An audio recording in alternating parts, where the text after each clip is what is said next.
નમસ્કાર, પ્રવીક ટીવી સાથે હું છું પૂજા। સમાચારની શરૂઆત પહેલા એક નજર હેડલાઇન્સ પર। રામ મંદિર પ્રાણ પ્રતિષ્ઠાને લઈને પીએમ મોદીએ શરૂ કર્યા 11 દિવસના અનુષ્ઠાન। કહ્યું, લાગણીઓને શબ્દોમાં વ્યક્ત કરવી મુશ્કેલ।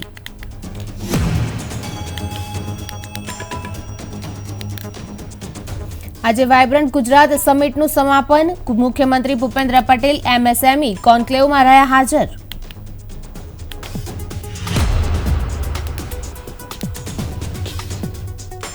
ઉત્તરાયણના પર્વને લઈ મેટ્રો ટ્રેનના સમયમાં કરાયો ફેરફાર। સવારે 26 થી રાત્રે 10 વાગ્યા સુધી દોડશે metro train.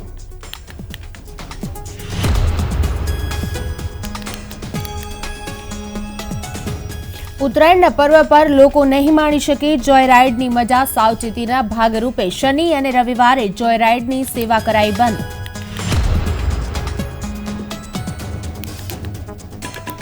Hill station mount Abu ठंडी थी ठूठवायु। -3 डिग्री तापमान में जनजीवन ने असर।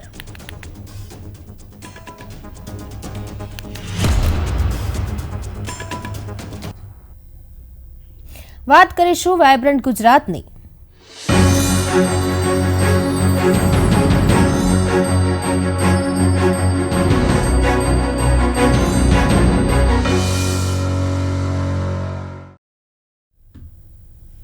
दस जान्युआरीना रोज शरू थयेली वाइब्रન્ટ गुजरात ग्लोबल समिट 2024નું સમાપન આજે થવાનું છે। ત્યારે આજે સમિટમાં એમએસએમઈ કોન્ક્લેવ યોજાયો હતો, જેમાં મુખ્યમંત્રી ભૂપેન્દ્ર પટેલ અને કેન્દ્રીય સૂક્ષ્મ, લઘુ અને મધ્યમ ઉદ્યોગ મંત્રી નારાયણ રાણે એમએસએમઈ કોન્ક્લેવમાં ઉપસ્થિત રહ્યા હતા।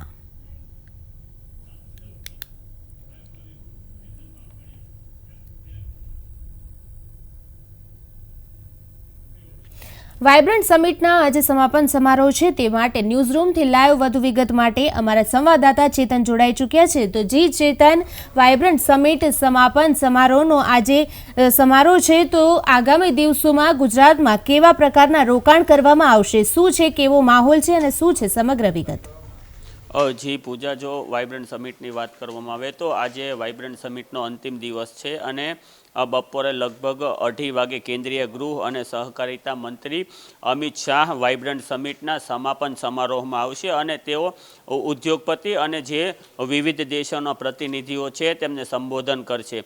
આ વખતની વાઇબ્રન્ટ સમિટની વાત કરવામાં આવે તો ગુજરાતમાં આ વખતે પણ ભૂતકાળની જેમ અધધ રોકાણો આવશે તેવો અને અંતિમ જે રોકાણનો આંકડો છે તે પણ આજે સરકાર દ્વારા જાહેર કરવામાં આવે તેવી પણ પૂરેપૂરી સંભાવના છે। આગામી દિવસોમાં ગુજરાતમાં જે ભવિષ્યના ઉદ્યોગો છે અને ભવિષ્યની ટેકનોલોજી છે તે અંગે ઘણા બધા એમઓયુ કરવામાં આવ્યા છે। એમાં મુખ્ય વાત કરવામાં આવે તો જે ઈવી છે, ઇલેક્ટ્રોનિક્સ વ્હીકલ છે, ઇલેક્ટ્રોનિક્સ વ્હીકલ ભારતમાંથી આગામી 2030 સુધી લગભગ 1 કરોડ વાહનોની નિકાસ કરવાનો લક્ષ્યાંક પણ સરકાર દ્વારા નક્કી કરવામાં આવ્યો છે। તેવી જ રીતે આર્ટિફિશિયલ ઇન્ટેલિજન્સના ક્ષેત્રમાં પણ અનેક એમઓયુ થયા છે। તેની સાથે પણ ગુજરાત કેવી રીતે દેશનું સેમી કંડક્ટર હબ બને તે માટે પણ અનેક એમઓયુ કરવામાં આવ્યા છે।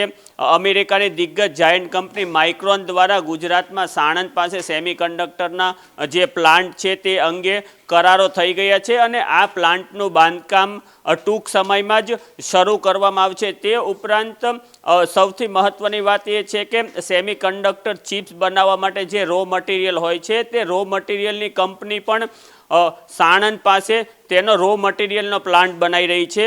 તે ઉપરાંત સૌર ઉર્જા છે, સોલાર પેનલ છે, તે ઉપરાંત અનેક અન્ય ઉદ્યોગો છે કે જે ભવિષ્યની ટેકનોલોજી આધાર પર છે તેની પર અનેક એમઓયુ થયા છે। હાઇડ્રોજન એનર્જી છે, તે ગ્રીન એનર્જી છે, બ્લુ એનર્જી છે, સીએનજી, પીએનજી, આ તમામ જે ભવિષ્યના ફ્યુઅલ છે, જે ભવિષ્યના ઈંધણો છે તે ગુજરાતમાં કેવી રીતે ડેવલપ થાય તે અંગે પણ એમઓયુ થયા છે, જેથી કહી શકાય કે જે પ્રમાણે ગુજરાતમાં જે પરંપરાગત ઉદ્યોગો હતા, ટેક્સટાઇલ ઉદ્યોગ, હીરા ઉદ્યોગ, એન્જિનિયરિંગ ઉદ્યોગ હતા, તેનું હવે આગામી વર્ષોમાં ટ્રાન્સફોર્મર થશે અને આ ઉદ્યોગોની જગ્યાએ ગુજરાતનું વિશ્વ ફલક પર જે નવી ટેકનોલોજી આધારિત ઉદ્યોગો છે, આર્ટિફિશિયલ ઇન્ટેલિજન્સી છે, સેમી કંડક્ટર છે, ગ્રીન એનર્જી છે અને એન્વાયરમેન્ટ ફ્રેન્ડલી જે ઉદ્યોગો છે તેમાં ગુજરાત નામના મેળવે તે માટે સરકાર સતત પ્રયત્નશીલ છે। જી પૂજા। જી ચેતન, સમગ્ર માહિતી બદલ આપનો આભાર. ઓલિમ્પિક 2036ને લઈને ગુજરાતમાં તૈયારીઓનો ધમધમાટ જોવા મળી રહ્યો છે. ત્યારે વાયબ્રન્ટ ગુજરાતમાં સ્પોર્ટ્સ ક્ષેત્રના વિકાસ માટે અનેક એમઓયુ થયા છે. ઓલિમ્પિક ગેમ માટે નરેન્દ્ર મોદી સ્ટેડિયમની આસપાસ જ અલગ અલગ એરેના અને સ્ટેડિયમ બનાવવામાં આવશે. 2036માં આ 6 સ્ટેડિયમ બનીને તૈયાર થઈ જશે. ના ઇન્ફ્રાસ્ટ્રક્ચરને ઇન્ટરનેશનલ કક્ષાની લેવલ પર લઈ જવાની જે શરૂઆત થઈ છે એમાં ગુજરાતમાં ટ્રાન્સ સ્ટેડિયા હોય કે પછી અલગ અલગ જે વ્યવસ્થાઓ આપણી ઊભી થઈ છે એ વ્યવસ્થાઓના કારણે આપણે ભવિષ્યની અંદર ઇન્ટરનેશનલ મેગા ટુર્નામેન્ટ્સ આપણે અહીંયા લાવી શકશું. આજે ખાસ કરીને સ્પોર્ટ્સ સેક્ટરની અંદર બી ખૂબ મોટા એમઓયુ થયા છે. આ એમઓયુ થકી નવી વ્યવસ્થાઓ ઊભી થશે ને એ વ્યવસ્થાઓ થકી મારા ગુજરાતના યુવાનોને સ્પોર્ટ્સ સેક્ટર્સની અંદર ટ્રેનિંગ અને નવા પ્લેટફોર્મ્સ મળશે. એ જ રીતે 10 જાન્યુઆરીથી શરૂ થયેલી વાયબ્રન્ટ સમિટનો આજે છેલ્લો દિવસ છે. આજે કેન્દ્રીય ગૃહમંત્રી અમિત શાહ આજે ગુજરાતની મુલાકાતે છે. આજે તેઓ બપોરે 12:30 સમિટના સમાપન સત્રને સંબોધશે.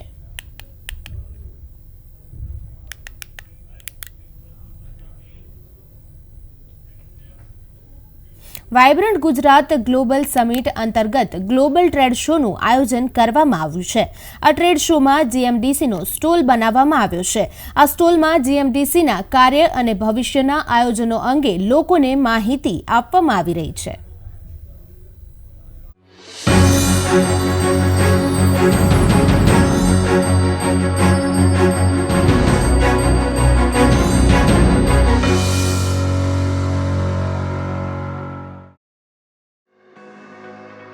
વાયબ્રન્ટ સમિટમાં ગ્લોબલ ટ્રેડ શોનું આયોજન કરવામાં આવ્યું છે.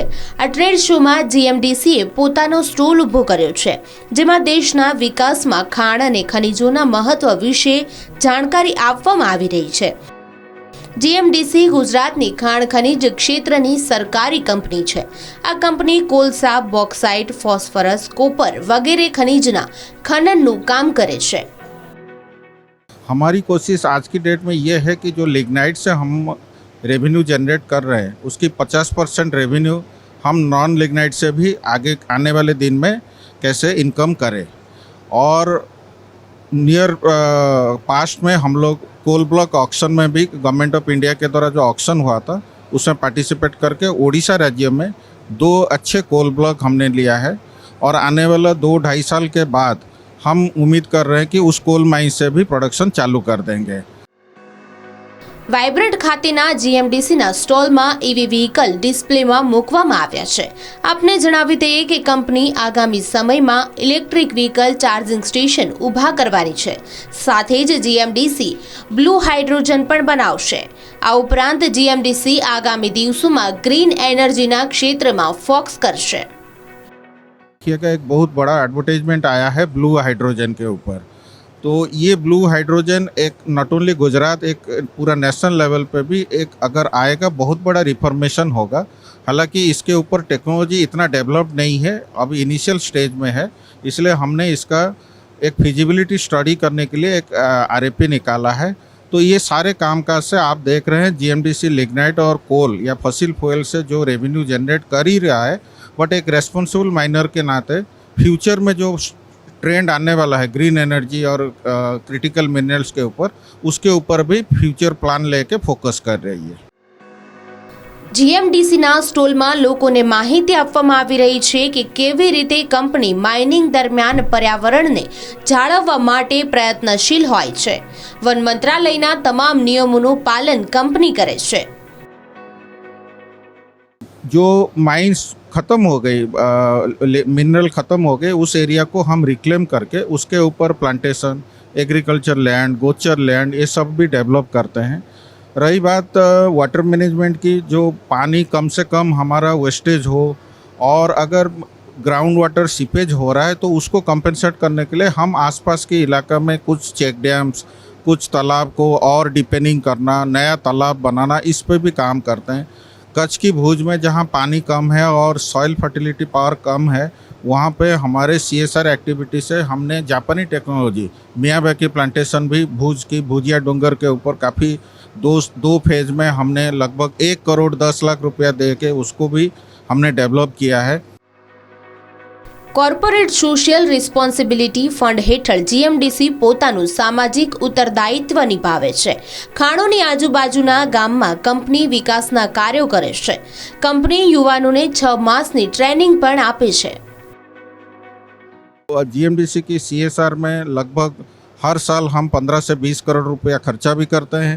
एनवायरनमेंट में भी बहुत काफ़ी अच्छा काम हुआ है। कच्छ की जो रेगिस्तान है, जहाँ पे ज़मीन अच्छी नहीं है, पानी नहीं है, वहाँ पे भी आप माइनिंग एरिया में प्लांटेशन और सोलर पैनल भी हमने माइंस की जो बैकफील्ड एरिया है उसके ऊपर 5 मेगावाट की सोलर पैनल भी इंस्टॉल किया है।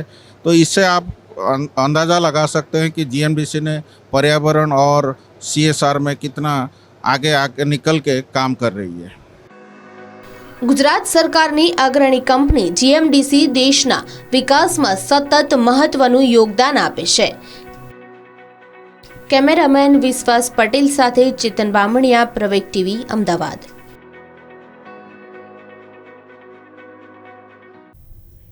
વાઇબ્રન્ટ સમિટ અંતર્ગત યોજાયેલા ટ્રેડ શોમાં કાર્બન ડાયોક્સાઇડને ઓક્સિજનમાં રૂપાંતરિત કરવા માટે સૌર તકનીક લોકોમાં આકર્ષણનું કેન્દ્ર બની છે. કોણે બનાવી છે આ તકનીક? આવવું જોઈએ અમારા આ ખાસ અહેવાલમાં.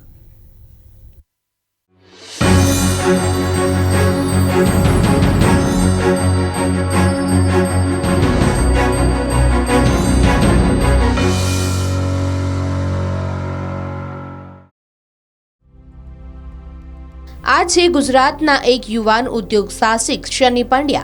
તેમણે પંડિત દીનદયાળ એનર્જી યુનિવર્સિટી સાથે મળીને નવા પ્રકારની સોલાર ટેકનોલોજી વિકસાવી છે. આ ટેકનોલોજીને વાઇબ્રન્ટ સમિટમાં રજૂ કરવામાં આવી છે.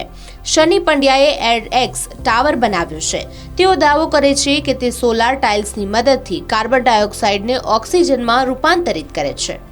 हमने मल्टीपल इनोवेशन किए हुए हैं. इसमें से आज हम जैसे एक प्रोडक्ट है हमारा सोलर टाइल्स, जिसका नाम है सोइटल एक्स, जो 100% कार्बन नेगेटिव बिल्डिंग मटेरियल है, जिसको आप घर की छत पे लगा सकते हो, जिस पे चल भी सकते हो, और आपकी छत भी रहेगी आपके साथ 25 सालों के लिए, और आप काइट भी फ्लाई कर सकते हो. राइट, वैसा हमने प्रोडक्ट बनाया हुआ है जो सोलर एनर्जी भी देगा और आप उस पर वॉक भी कर पाएंगे, और वो पूरा कार्बन नेगेटिव बिल्डिंग मटेरियल हमने बनाया हुआ है. 6 महीने के बाद हम BIS लाइसेंस के लिए हमने एप्लीकेशन के लिए हमारी प्रोसेस चालू है, तो अराउंड 6 मंथ के बाद ये मार्केट में अवेलेबल हो जाएगा. 10મી વાઇબ્રન્ટ ગુજરાત સમિટની theme gateway to the future છે. આ વખતે વાઇબ્રન્ટ ગુજરાતને સફળતાના 20 વર્ષ તરીકે ઉજવવામાં આવી રહ્યા છે, જેમાં આવા યુવા ઇનોવેટર ભાગ લઈ રહ્યા છે. બ્યુરો રિપોર્ટ, પ્રવેગ ટીવી. હવે વાત કરીએ પતંગ.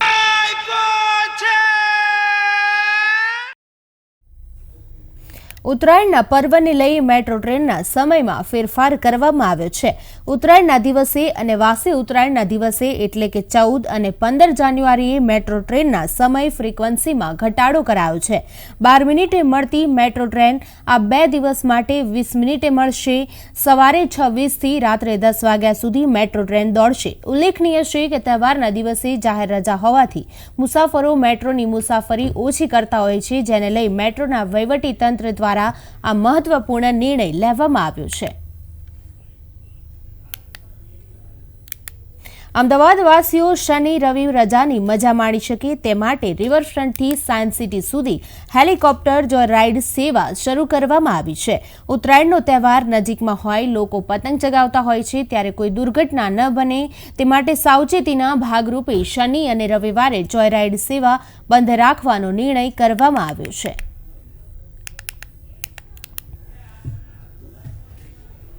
ઉત્તરાયણ પર્વ પર ફરી ઠંડીનું જોર વધવાની શક્યતા છે, જેમાં ઉત્તરાયણના દિવસે સારો પવન રહેવાના સંકેત છે. વાસી ઉત્તરાયણના દિવસે પવનની ગતિ ધીમી રહેશે. મોટાભાગના વિસ્તારમાં 10થી 12 કિલોમીટરની ઝડપે પવન ફૂંકાશે. ઉત્તર પૂર્વીય પવનોને કારણે 2 દિવસ બાદ ઠંડીનું જોર વધશે તથા 5 દિવસ વાતાવરણ સૂકું રહેશે. 2 દિવસ ઠંડીથી આંશિક રાહત રહેશે. 2 દિવસ બાદ ઠંડીનું જોર વધશે. હવામાનની આગાહી અનુસાર રાજ્યમાં હાલ વરસાદની કોઈ શક્યતા દર્શાવાઈ રહી નથી. આ સાથે તાપમાન પણ સ્થિર રહેવાની સંભાવના વ્યક્ત કરવામાં આવી છે. ઉત્તરાયણના પર્વ પર ખાસ વાત કરીશું ડીસાના ચંપક કાકાની દુકાનની।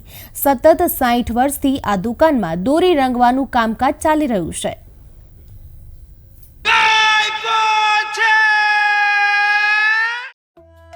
આગામી 14મી જાન્યુઆરીના રોજ ઉત્તરાયણ તહેવારની લોકો ધામધૂમથી ઉજવણી કરવા માટે આતુરતાથી રાહ જોઈ રહ્યા છે। હાલ ઉત્તરાયણ માટે લોકો પતંગ અને દોરીની ખરીદી વિવિધ બજારોમાંથી કરી રહ્યા છે। ત્યારે બનાસકાંઠાના ડીસામાં આવેલા માતા શેરીમાં આવેલી ચંપક કાકાની દોરી રંગવાની દુકાને લોકો દોરી રંગાવવા માટે ઉમટી રહ્યા છે। આ દુકાન ડીસામાં છેલ્લા 60 વર્ષથી દોરી રંગવાનું કામ કરે છે।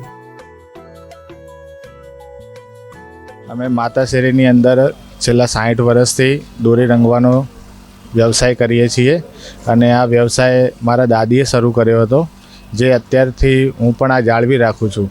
અને દોરી રંગવાનું કામ એ મારા પપ્પાએ ચાલુ કર્યું હતું, જે અમે સાબુદાણાથી દોરી જે મજબૂત થાય છે એ જ કામ અત્યારે અમે શરૂ રાખ્યું છે। અને આ દોરી રંગવાના કામના કારણે અમારી જે બનાસકાંઠા જિલ્લામાં લોકચાહના છે, જેના હિસાબે લોકો તૈયાર દોરી પણ એ લોકો નથી વાપરતા અને ચાઇના પણ નથી વાપરતા। જે એના ચાહકો છે એ સ્પેશિયલ અમારા પાસે દોરી રંગાવા આવે છે। 2-3 કલાક લાઇનમાં ઊભા રહીને પણ એ લોકો અમારી દોરી ઉત્તરાયણમાં વાપરવાનો આગ્રહ રાખે છે, જેના કારણે લોકો આજે પણ દોરી રંગાવવા માટે અમારા ત્યાં આવે છે। ડીસામાં આજે પણ છેલ્લા 56 વર્ષથી દોરી રંગનાર ચંપક પતંગ ઘર ચાલુ છે। આજે અહીં પહેલાં જેવી ભીડ નથી, કારણ કે હવે લોકો દોરી રંગાવવા આવતા નથી અને બજારમાં પણ તૈયાર અને ચાઇનીઝ દોરી સરળતાથી મળી રહે છે। ત્યારે એક સમયે અહીં ઉત્તરાયણની સિઝનમાં દોરી રંગાવવા માટે ભીડ જામતી હતી, તે હવે જોવા નથી મળી રહી। દોરી રંગવા માટે સૌથી પહેલાં માંજો તૈયાર કરવામાં આવે, સાબુદાણા અને ગ્લાસ પેપરનો એક ઘોળ તૈયાર કરવામાં આવે છે અને ત્યારબાદ તેમાંથી દોરી પસાર કરીને રંગવામાં આવે છે। આમ દોરી પર માંજો લાગ્યા બાદ દોરી મજબૂત બને છે અને રંગ પણ આવવા લાગે છે।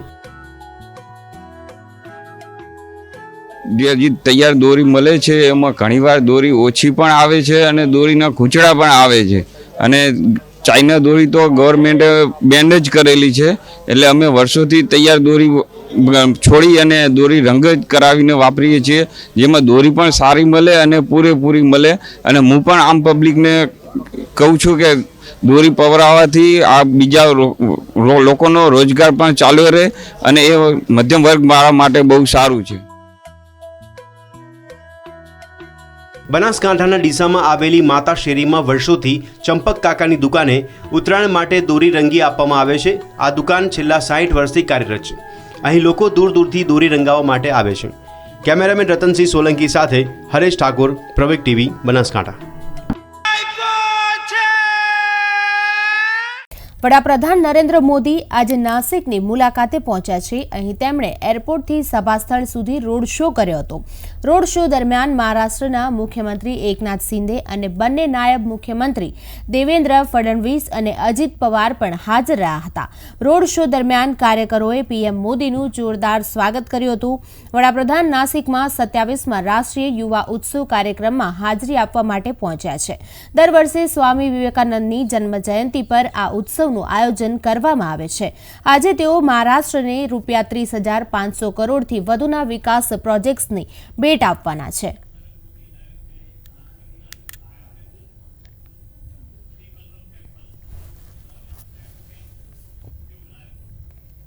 વડાપ્રધાન નરેન્દ્ર મોદી નાસિકથી લાઈવ છે, તો આપણે સીધા ત્યાં જઈશું। आजाद हुई और जिस तरीके से पूरा उसके बाद का घटनाक्रम हुआ, उसके बाद राम वापस अयोध्या पहुंचे थे। तो ये उन्होंने जो वहाँ के कुछ लोग थे, जो स्थानीय लोग थे, वो बता रहे थे कि एक तरीके का ऐसा ही सिलसिला लग रहा है कि अभी पहले यहाँ पे आना, उसके बाद पहले रामचंद्र जी जहाँ थे वनवास में, उस जगह प्रधानमंत्री जा रहे हैं और इसके उपरांत वो वहाँ पे जाएंगे जहाँ पे उनका रामराज था, जहाँ पे उनका जन्म हुआ, जहाँ पूरी घटनाक्रम हुई।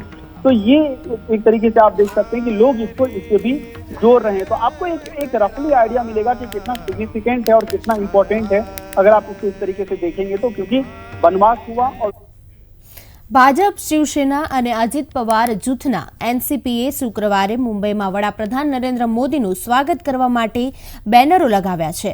આજે મુંબઈમાં પીએમ મોદી ઘણા પ્રોજેક્ટ્સનું લોકાર્પણ કરવાના છે. પીએમ મોદી મુંબઈમાં ટ્રાન્સ હાર્બર લિંકનું ઉદ્ઘાટન કરવાના છે. આ પુલ 17,840 કરોડના રૂપિયાથી વધુના ખર્ચે બનાવવામાં આવ્યું છે.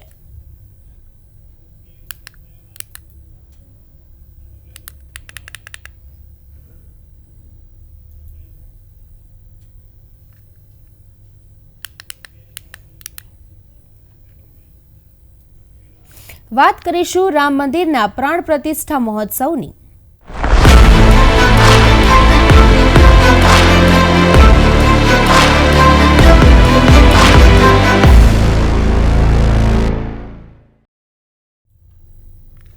અયોધ્યામાં રામ મંદિરની પ્રાણ પ્રતિષ્ઠાને હવે માત્ર 11 દિવસ જ બાકી છે.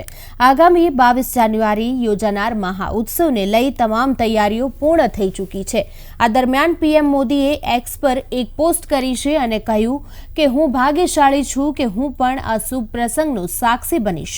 આ સાથે તેમણે કહ્યું કે હું આજથી 11 દિવસનું વિશેષ અનુષ્ઠાન કરી રહ્યો છું. મહત્વનું છે કે રામ મંદિર પ્રાણ પ્રતિષ્ઠાને લઈ સમગ્ર દેશમાં ખુશીનો માહોલ છે. ત્યારે હવે 11 દિવસ બાદ આ મહાઉત્સવ યોજવાશે.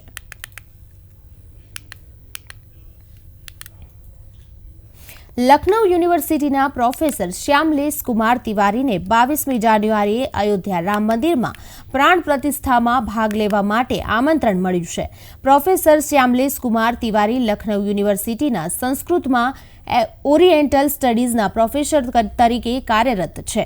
શ્યામલેશ કુમારનું કહેવું છે કે તેઓ 16મી જાન્યુઆરીથી શરૂ થતા વિવિધ કાર્યક્રમોમાં હાજરી આપવા માટે 15મી જાન્યુઆરીએ જ અયોધ્યા પહોંચી જશે.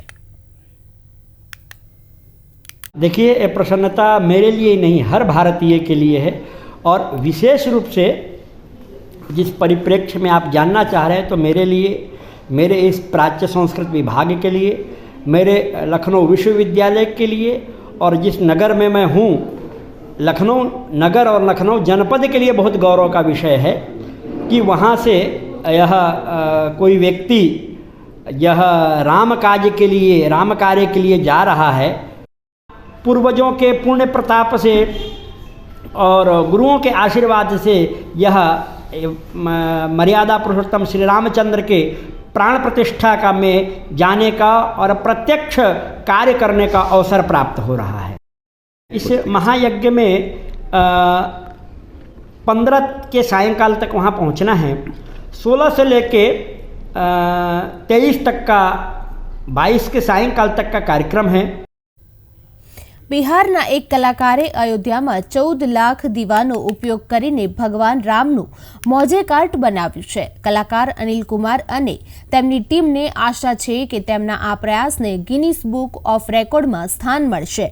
ઉત્તર પ્રદેશના મુખ્યમંત્રી યોગી આદિત્યનાથ અને કેબિનેટ પ્રધાન અશ્વની કુમાર ચૌબે આ આર્ટવર્કનું ઉદ્ઘાટન કરવાના છે.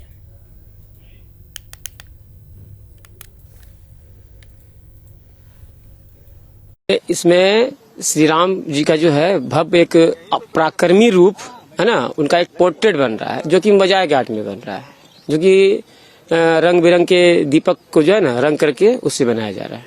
250 फीट लंबी है और 100 फीट चौड़ी ही है.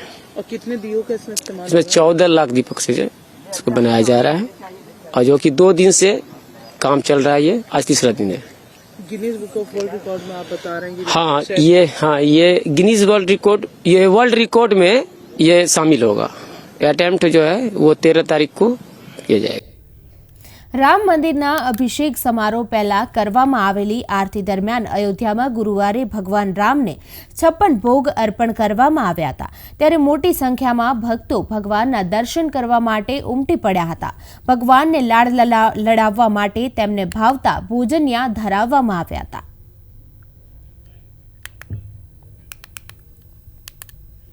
અયોધ્યામાં રામલલાના પ્રાણ પ્રતિષ્ઠા સમારોહમાં 2 અઠવાડિયા કરતાં ઓછો સમય બાકી છે. ત્યારે રામનગરીને ભગવા ધ્વજથી શણગારવામાં આવી રહી છે, જેના કારણે અયોધ્યામાં ભગવો ધ્વજ વેચતા દુકાનદારોનું કહેવું છે કે અભિષેક સમારોહ પહેલા વેચાણ વધી ગયું છે. આજુબાજુના ગામોના લોકો પણ અયોધ્યાથી ઝંડા ખરીદી રહ્યા છે.